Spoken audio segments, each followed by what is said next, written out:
Hello दोस्तों, आपके अपने YouTube channel exam to the point में आपका स्वागत है। आज हम लाए हैं आपके लिए एक नया टॉपिक जिसका नाम है रक्त यानी ब्लड। तो चलिए वीडियो को शुरू करते हैं और आते हैं अपने टॉपिक पे। रक्त यानी ब्लड या खून या लहू। मानव रक्त एक तरल संयोजी ऊतक है जिसे कनेक्टिंग टिश्यू भी कहते हैं। इसमें उपस्थित हीमोग्लोबिन के कारण इसका रंग लाल होता है। इसका पीएच मान 7.4 होता है, जिससे कि यह इसका नेचर क्षारीय। मानव रक्त का निर्माण बोन बैरों अर्थात अस्थि मज्जा में होता है, किंतु भ्रूण अवस्था मतलब गर्भावस्था में जब बच्चा पल रहा होता है उसे भ्रूण कहते हैं। भ्रूण में या एम्ब्रॉय में रक्त का निर्माण यकृत में होता है। रक्त स्प्लीन में जमा होता है या प्लीहा में जमा होता है। स्प्लीन को ब्लड बैंक भी कहा जाता है। स्वस्थ मानव में 5.5 लीटर ब्लड अर्थात उसके कुल भार का 7% होता है। महिलाओं में पुरुषों की अपेक्षा आधा लीटर ब्लड कम होता है। और रक्त परिसंचरण की खोज विलियम हार्वे ने की थी। ब्लड प्रेशर 120/80 mmHg होता है। ब्लड के दो पार्ट होते हैं, एक होता है प्लाज्मा और दूसरा रुधिराणु या रक्त कण, जिसे इंग्लिश में प्लाज्मा और कार्पल्स कहते हैं। प्लाज्मा 55 से 60%, रुधिराणु 40 से 45% होता है। प्लाज्मा में उपस्थित प्रोटीन फाइब्रिनोजेन और प्रोथ्रोम्बिन होता है। और रुधिराणु 3 भागों में बटा होता है। पहला होता है आरबीसी, डब्ल्यूबीसी और प्लेटलेट्स। आरबीसी को एरिथ्रोसाइट और डब्ल्यूबीसी को ल्यूकोसाइट, प्लेटलेट्स को थ्रोम्बोसाइट कहते हैं। रक्त और प्लाज्मा देखते हैं। रक्त प्लाज्मा देखते हैं क्या है। प्लाज्मा के 90% भाग में जल तथा 10% भाग में प्रोटीन तथा कार्बोहाइड्रेट होता है। प्लाज्मा में पाए जाने वाले प्रोटीन फाइब्रिनोजेन तथा प्रोथ्रोम्बिन होता है। यह दोनों प्रोटीन रक्त का थक्का बनाने या जमाने में मदद करते हैं। सेरम। जब रक्त प्लाज्मा में से फाइब्रिनोजेन नामक प्रोटीन निकाल लेते हैं तो शेष बचा हुआ रक्त सेरम कहलाता है। सेरम हल्के पीले रंग का होता है। बीमारियों की जांच में सेरम से की जाती है। कार्पल्स, इन्हें 3 भागों में बांट सकते हैं। Number 1 RBC, real blood carpals यानी लाल रक्त कणिका। रुधिराणु का 99% भाग आरबीसी का होता है। आरबीसी की कुल संख्या 5 मिलियन यानी 50 लाख होती है। आरबीसी का केंद्रक तथा लाइसोसोम नहीं पाया जाता है।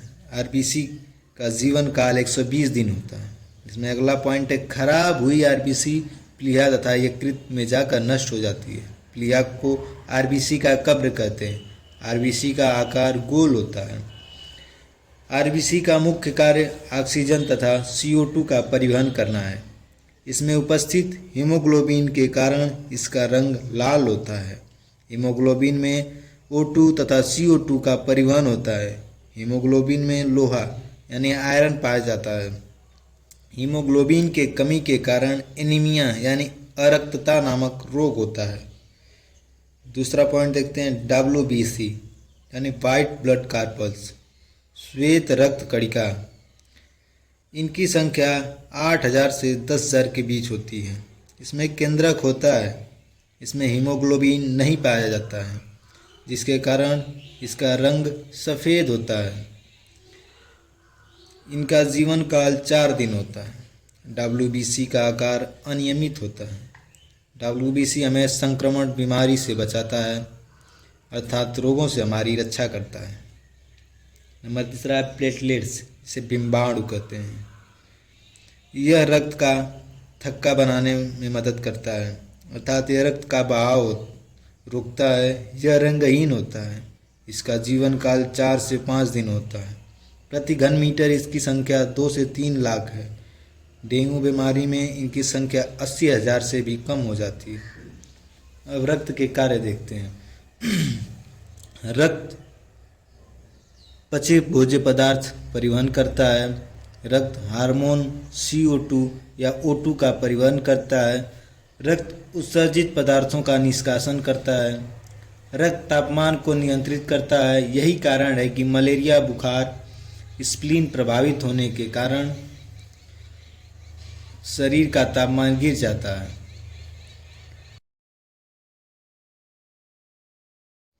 एक इम्पॉर्टेंट पॉइंट है, इसको देखते हैं।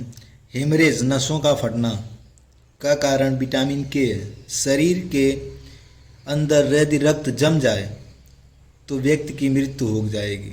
रक्त के अंदर हेपरिन नामक प्रोटीन पाया जाता है जो शरीर के अंदर रक्त को जमने से रोकता है, अतः हेपरिन को एंटीक्लॉटिंग भी कहते हैं। हेपरिन वायु के संपर्क में आते ही निष्क्रिय हो जाता है ताकि खून का थक्का बन सके। हीमोफीलिया एक आनुवंशिक रोग है। इस रोग में खून का थक्का नहीं बनता है, अतः कटने पर रक्त का बहाव नहीं रुकता है। यह बीमारी इंग्लैंड के महारानी एलिजाबेथ से प्रारंभ हुई है। अब आते हैं ब्लड ग्रुप यानी रक्त समूह, देखते हैं क्या है। रक्त समूह ए बी ओ की खोज लैंड स्टीनर ने की थी। रक्त समूह ए बी की खोज डी कोस्टले तथा स्टुलरी ने की थी। ब्लड ग्रुप की संख्या 4 तथा ब्लड की संख्या 8 होती है। रक्त समूह की विभिन्नता के कारण आरबीसी में पाया जाने वाला ग्लाइकोप्रोटीन है जिसे लैंड स्टीनर ने एंटीजन नाम दिया। एंटीजन 2 प्रकार के होते हैं, ए तथा बी। इसी एंटीजन के आधार पर रक्त को 4 भागों में बांटते हैं। जिसे एंटीजन ए होगा उसका रक्त समूह ए, जिसमें एंटीजन बी होगा वह रक्त समूह बी, जिसमें एंटीजन ए बी होगा दोनों होगा वह रक्त समूह ए बी, जिसमें एंटीजन नहीं होगा वह रक्त समूह। एक इम्पॉर्टेंट पॉइंट देखते हैं।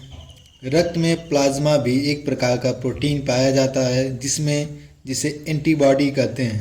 यह एंटीबॉडी बीमारी में रक्षा करता है। इस एंटीबॉडी का निर्माण लिम्फोसाइट करता है। अब आते हैं आरएस फैक्टर देखते हैं। इसकी खोज 1940 में लैंड स्टीनर तथा वीनर ने किया। यह एक विशेष प्रकार का एंटीजन होता है जिसे पहले रेसस नामक बंदर में देखा गया था, अतः इसे आरएस फैक्टर कहते हैं। जिसमें यह आरएस फैक्टर उपस्थित होता है उसे आरएस पॉजिटिव कहते हैं। जिसमें आरएस फैक्टर नहीं पाया जाता है उसे आरएस निगेटिव कहते हैं। यह भारत में 95% लोग आरएच पॉजिटिव हैं। ब्लड बैंक में रक्त 40 फ़ारेनहाइट पर रखा जाता है। एक बार में एक व्यक्ति 200 ml अर्थात 1 यूनिट रक्त दान कर सकता है। जब हम रक्त का आदान करते हैं तो ब्लड ग्रुप के साथ साथ आरएच का भी मिलान करते हैं। प्रत्येक ब्लड ग्रुप में पॉजिटिव तथा निगेटिव ब्लड होते हैं। पॉजिटिव तथा निगेटिव का निर्धारण आरएच फैक्टर आरएच कारक से होता है। एबी सर्वग्राही कहलाता है जो सबसे ब्लड ले सकता है। ओ सर्वदाता कहलाता है जो सबको ब्लड दे सकता है।